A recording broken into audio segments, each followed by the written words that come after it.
We have a great sense of history here. Because of business opportunities in Muncie and Ball State University, we have many interesting people who have taken up residence in this area. People who have contributed to this area in such enriching ways that we would not have had otherwise. And then we have a lot of local talent. Lola St. John comes to my mind. And I was fortunate to get to know her fairly well. My grandmother worked with her, and she was an artist and a China painter, and had a robust business. She started out with mainly painting. She painted china as well. There's a lot of that stuff available. She trained other people in the community. She taught several women in the area how to paint china. And that was a little cottage industry that developed unexpectedly. And she contributed to our culture. She painted a lot in the 40s, the 50s, the 60s. They were donated to the museum by Mike Mavis. He's a local historian, collector. If a family has been here for generations, or even been here for several years and is aware of the influence of the gas boom on the economy here, we collect Albany glass. We've had it passed down in generations. Now, my father was an avid Albany glass collector. And so when they expanded to this building, not only did we donate some pieces upon his death, we sponsored a few of, I think a couple of the cabinets in memory of my parents. The Glass Museum was conceived several years ago with community cooperation with the library board for Albany Community Library. It was sometime in 2016 or so that these local collectors, Ernest and Sue Coleman, donated their entire collection of Albany glass to the Albany Community Library. They had about 500 pieces, and they donated that entire collection to the library.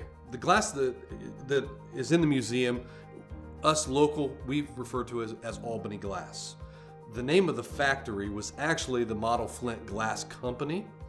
It actually started out in Findlay, Ohio, when they discovered natural gas in the same Trenton field. And then when their reserves ran out, they started to move westward. So Albany enticed them to move here. So they started out in 1888. Then in 1893 is when they moved to Albany. They were only here for 9 years, and then the factory closed. But in those short 9 years was very instrumental to Albany. You know, what I find unique sometimes is the story behind that piece of glass. Like, who owned it before me, or before the museum did, or how far back can I trace it? Can I trace it all the way back to the person that bought it at the time the factory was still there? So as far as unique, yeah, I would say that.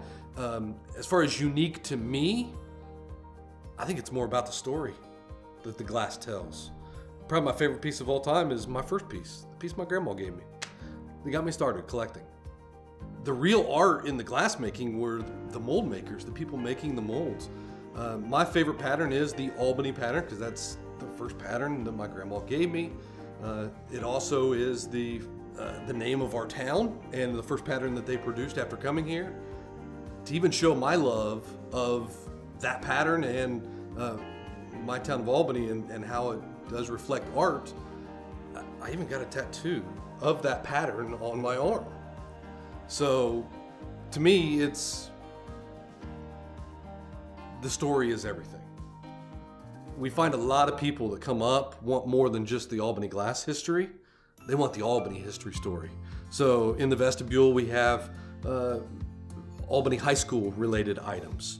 And as I walked in the door today, there's a display out here of old Albany High School memorabilia. And there's a statuette in there of my mother. There's a class jacket that we donated that my father wore in 1955.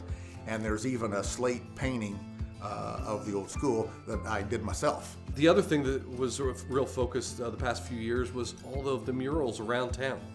When the beautification committee and the town officials got involved in the these mural projects, which I knew nothing about. I think they were just looking for local artists to give them some ideas and trying to incorporate a little of Albany's history. So when I asked if I would be interested in sketching up some ideas for them, I thought, sure, I'd be happy to do that. And wouldn't it be neat if somebody liked one of my sketches? So I drew up 3 different ones, hoping that they might like one of them. And so I sketched one that highlighted a round barn that we have south of town, our famous shoe tree that I'm sure you've heard about, and the long-running Lions Halloween parade that happens every year. So that was one idea. The other one was Mr. Tully and his famous Albany car, the Albany Runabout.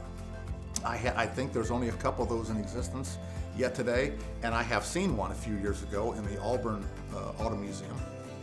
So I thought, well, we'll try that. That would be a neat mural to highlight him. And then the third one is the people on the committee, they did want some type of a downtown streetscape. And so I sketched up